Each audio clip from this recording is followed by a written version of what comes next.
Hey everybody, this time we're going to talk the box sets Kiss Destroyer 45th Anniversary Super Deluxe. Let's get to it.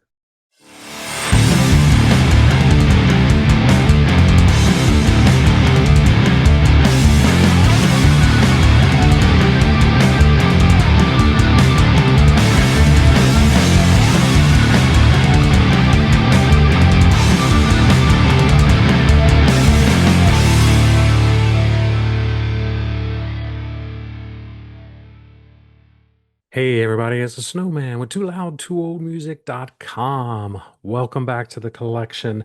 I figured since Monday's show was kind of short, I would do another show. So this time we're going to talk box sets. And this we're going to do just one box set. This we're going to Kiss Destroyer 45th Anniversary Super Deluxe Edition. As you can see, it is pretty thick. There's a whole lot of stuff on the back. Um, yeah, I figured why not go through this one. I also have the Creatures box, and Kiss hasn't officially announced, but they've been talk of two new box sets this year. Rumor has it we're going to get Dressed to Kill and Kiss Alive, and they're supposed to be really, really expensive from what I've been reading and stuff. And I hope it's not just a vinyl issue. I know they caught a lot of slack for Destroyer and Creatures for not doing a vinyl until later, but the prices of those vinyl, I mean, 600 bucks for the black and 900, almost 1,000 for the colored. There was no way I was going to purchase that because I had the CD, which was a lot cheaper. What was it, 250 or something? Just a whole lot cheaper. And I wasn't going to buy all that crap again just to get the vinyl. So I hope they do a CD. If they don't, I'm going to be really, really disappointed. And I'll probably force myself to have to buy the vinyl just so I get all the extra tracks and stuff. Because that's really what I want. I really want the extra music, maybe a new live show that they had in there. Um, that's really what, for me, are what the big things that I enjoy out of it. Now, all these little extras are nice, and we're going to go through all of them, but it's the music that's really what it's all about. Um, so yeah, I hope they do CDs because it is, it's getting expensive, getting very, very, very expensive. So, all right, so let us talk this thing. There is a ton of stuff in here. Uh, for those that don't know, Destroyer was their fourth studio album, and it came out right after Kiss Alive. Kiss Alive was the album that took Kiss into the stratosphere. It made them stars thanks to something finally capturing the essence of the band. Yeah, it's not really a live album because they re-recorded a whole bunch of it, but no one cares. It's a great, great live sounding album. And because of that, they really wanted to step it up a notch. So they hired Bob Ezrin as the producer, and he had been working with Alice Cooper and done major success with him. So Kiss were hoping to capture all of that. And I'd have to say he really did a sensational job in giving us a completely different sounding Kiss than what those first three albums were. I mean, the production wise was fantastic. It was just a great, great album. It came out on March 15th, 1976. And, had songs like Beth, Detroit Rock City, Shout It Out Loud. I mean, this was, they were now platinum selling artists thanks to this album. And they were a massive, massive touring band. But the funny thing is, when the album came out, it didn't really do that well. And it wasn't until someone took the Detroit Rock City single and flipped it over, and the B side was Beth. When they started playing that, I mean, the thing really took off at that point. So they really owe everything, I think, to the success to Beth.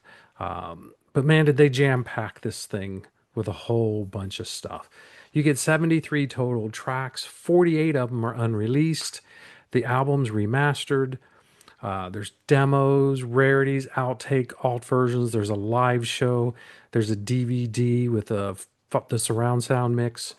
There's books, there's posters, there's flyers. There's all sorts of things in here, and we'll kind of go through each one of them. But first, we'll talk real quick the remastered album. So they put it in like little vinyl thing, looking thing with the gatefold. Um, and then the CD, I do love the Neil Bogart Casablanca label. Like that they brought that back for that. Really a nice touch to it. Everything on here, when you listen to it, crystal clear. Detroit Rock City sounds great with all the crash and the radios. Great expectation. Just man, just crank it, and it kind of rocks out like it never has before. Um, it's one of my favorite Kiss albums. So yeah, to get this one in a box set, I was really excited about that. Um, but here, disc 2 and 3, these are the gems. These are the what we really, really want. Um, and this is the rarities, um, and it comes in that gatefold, and we do get not one but two albums. And then I like how they put them on the reel. That's the first one. And then the second one looks exactly the same. Just some really great stuff. But disc two, that's the prize. It consists of demos from the Destroyer era, of course. You get 5 demos from Paul and 10 from Gene. So why does Gene have more? Because Gene would write like 1,000 songs to every one Paul wrote. Because Gene had a simple theory, I think. The more he wrote, something was bound to stick no matter, no matter what, there was going to be one good one eventually. So for every 1,000, he might have one good one where Paul would write one and it was a good one. Um, Paul was just a little more meticulous in his approach. And that's fine. But, if we wouldn't have the vault, if it wasn't for Gene writing 50 million things, I really do enjoy the vault, even though there's a lot of bad songs on there. It's just cool to hear all that stuff. Now, Paul's, there's good ones on here. Don't You Hesitate is one of Paul's really good ones. They just never got around to recording that one for the album. Another demo was, and this is one of my favorite demos that are on here. It's God of Thunder and Rock and Roll. So, as we know, God of Thunder is sung by Gene, and it's his like signature song. But Paul wrote the song, and Paul sings a version on here. So we get the demo with Paul singing. Lyrics are a little different because they rewrote it and made it fit more Gene. And in the end, that was the right decision because it's much better. It's a cooler Gene song than it is a Paul song, but it's so cool to have a Paul version on here. So yeah, it's a really nice touch on that one. And I have to say, all of Paul's songs on here are good. It's the Fire. It's an unfinished song and has some similarity to Love Gun. And you get an early demo of Detroit Rock City before it's flushed out and has all that extra stuff in there. Lastly, Love is All Right, which has no lyrics at all. It just other than Love is All Right in the chorus, but it's very, very unfinished. But it's nice to have some rare Paul stuff. Now, Gene songs are very numerous on here. Like I said, there's like 11 or 10. You get 3 from his solo album, Man of a Thousand Faces, Burning Up with Fever, and True Confessions. There's a bunch of songs on here that, in some form or fashion, they end up on the vault, which is one of them is Bad Bad Lovin'. If you listen to that, that one has morphed into Calling Dr. Love. Rock and Roll's Royce, which would later, I think, become Love 'em and Leave 'em off Rock and Roll Over. There's Mad Dog, which would then be stolen and used for Flaming Youth. And lastly, from the vault is one like it's called Howlin' for Your Love. And there's so many versions of that out there, but it's an interesting, fun track stuff. Then there's a bunch of Gene songs on here that I haven't heard that weren't on the vault, like Night Boy, Star, I Don't Want No Romance, which is so not a Kiss song, but it's not bad. And listen closely to that one, you can kind of hear Got Love for Sale from Love Gun. So just some really cool extra stuff on that one. Now, disc 3, which is the other rare stuff. There are a lot of single edits, both in stereo and in mono. There's some instrumental takes on some of the songs. And there's one on here, I think, that has Dick Wagner on guitar and not Ace. The only non album track on there is Ain't None of Your Business, which was actually written by Michael Desbarnes at his time with his band Monarch. Peter sang the song and it was recorded for the album and it was fully finished, but it just, they already had Beth on there, so they didn't use that song. So getting those 2 discs, that's why you want this is 2 disc. And yeah, I mean, it's a lot of money for 2 disc, but I'm a sucker when it comes to Kiss stuff that I don't already own. All right, the next thing is the Live in Paris. This show is from May 22nd, 1976. Uh, and they did the Casablanca label for that. It's with no Neil Bogart. And I have to say, they've been doing the Off the Soundboard series. And there's been some great stuff on there. And you would expect those to be a little rough. They're not, they didn't go back and redo a whole lot of stuff. This disc is just freaking horrible. It's from Olympia Theater in Paris. It sounds like an audience recording, but it's god awful. The only person that sounds good on there is the guy that says you wanted the best, you got the best. That's the only thing that sounds good. The voices are in and out. The instruments sound muddy and just simply awful at times. The crowd noise is way too loud at other times. I don't know. It's just you think with what they've been doing with Off the Soundboard, they'd put a quality release in here and not this crap. Which is why this box set doesn't get a perfect score of 5. It's because this live version is kind of it. Taken and even Ace, he's always a sloppy player, but it's always good. The sloppiness on this one, that again, another thing that's just bad with this live album. But you strip all of that out, and it's a pretty decent set list, because it's this era. There's only 4 albums and stuff, so this is all classic Kiss. Now, I'd hate to hear this probably now, but and not have some other songs in there. But for this time period, there's a great set list. But the quality, sound quality, just really, really bad choice, guys. Just really bad. All right, disc number 5, which is a Blu-ray, or mine's the Blu-ray. I love the little 3D kind of imagery you get on here with the guys. Um, this is the surround sound mix and stuff. Um, and I popped this in my surround sound.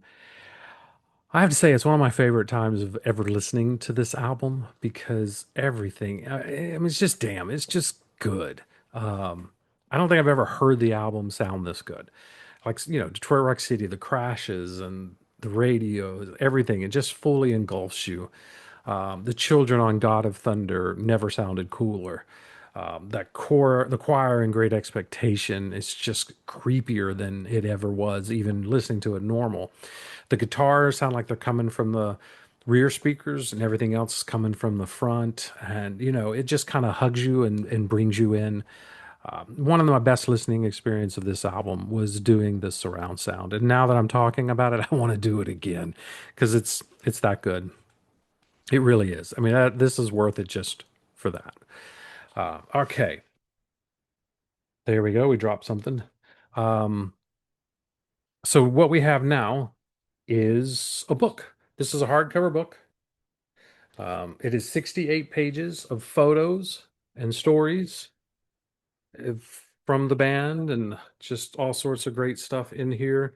I love how they have a catalog of stuff of all the albums, things like that. When we get to the back, like here, all of that stuff. I love all of that stuff. This was an enjoyable read. You get photo shoots from the 76 photo shoot in the Empire State Building. Just tons of great photos. Just really, really, it was enjoyable going through that. And I have to say, I like it when they do that kind of stuff. Uh, all right, something else that's in here that's really, really cool. They have the 1976 Kiss Army kit, and it's a replica of it. But this is what would have gone out back in the day for the to the Kiss Army people. It's just loaded with stuff. Now the only thing that wouldn't have gone out is I did keep the sticker that was on the front that listed everything in the album. So, all right, let's kind of randomly go through it here, I guess.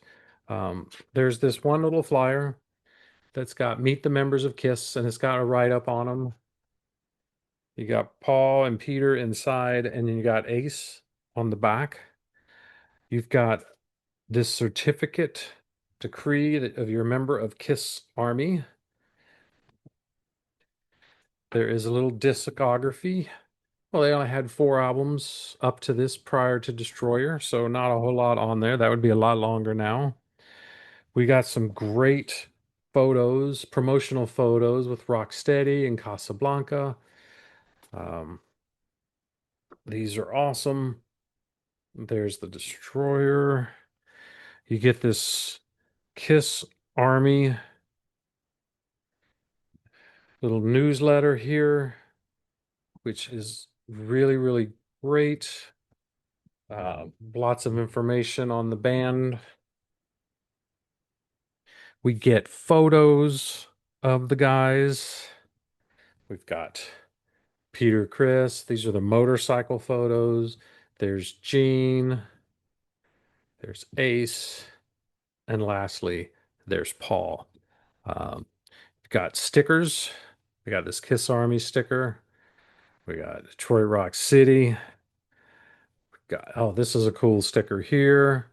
Love that one. Another sticker of the album cover. Just some really, really cool stuff. There's also this transparent little sticker. Love that. Um, get a whole bunch more pictures of the band. That's a really good one. I love how the light reflects off, and that's they do that on all of these. And there's Ace. There's Gene. And then there's Peter. Just a whole lot of good stuff in here. Um, got another little cardboard small poster. Um, and then this one, I'm gonna tell you, there's just a whole bunch of stuff. Destroyer now on sale. Um, and then last is this great, great poster. Them in London. Just some really cool stuff. And then here's what the inside, the cover looks like right there. So I'm telling you, just a whole bunch of stuff in here. No complaints. Uh, it's just a lot of cool stuff, and it's just so much stuff I don't have room on my desk for it all, which is fine. All right, then the next thing that you get, which is also I think really really cool, it is on tour. This is the tour program from the Destroyer tour. I do not have this tour book. It is much smaller than what the original would be, I believe. But it's just got some great pictures of the band, as you can see here. Um, Kiss Army logo on the back. That's the type of thing that I do try to collect tour books when I can find them. And this is just one that's missing. These early ones are really expensive and hard to find in any kind of good shape. So to hold me over now, I'm glad I have that. All right. So the last thing we have in here is this little envelope. And you see back here, it just kind of opens like this. And there's a whole bunch of stuff in this as well. And one of the coolest things in here is a newspaper. And this is the Gotham Rock City News, Kiss Destroys the World. So this one goes through all the songs that are on here and talks about it. This is volume one, because volume two is in Creatures, that box set. Um, so that is awesome. This one has the posters. So I'm going to unfold this, see if we can get that on there. That's the poster. Um, we got another poster. They did not skimp on anything in here. This is the Empire State Building picture. Then one of the coolest things in here are etches or blueprints of the stage, what they wanted the stage to look like for that tour. Um, and so that's really cool. They do that again for Creatures, which we're going to walk through and do later. Um, and man, that's kind of it. I mean, that's a lot of stuff. This is almost a perfect box set. The only thing that killed it is that live show from Paris, which was so bad. So I only gave it a 4.5 out of 5 when I reviewed this on the site. But still, incredible, great box set. Cannot wait for the next two. Just please have a CD version. I just don't think that's going to happen. I think they're going to do vinyl. And God, if you have to buy a freaking T-shirt and stuff with it too, I'm just gonna just I'm sick of the bundling. Just give me the freaking music. That's all I want. And that's my soapbox there for a second. So, all right, click like, hit subscribe. Please leave a comment. Thank you for watching. And next, I'm going to do an episode on the Creatures of the Night box set. So we'll see you next time. Bye.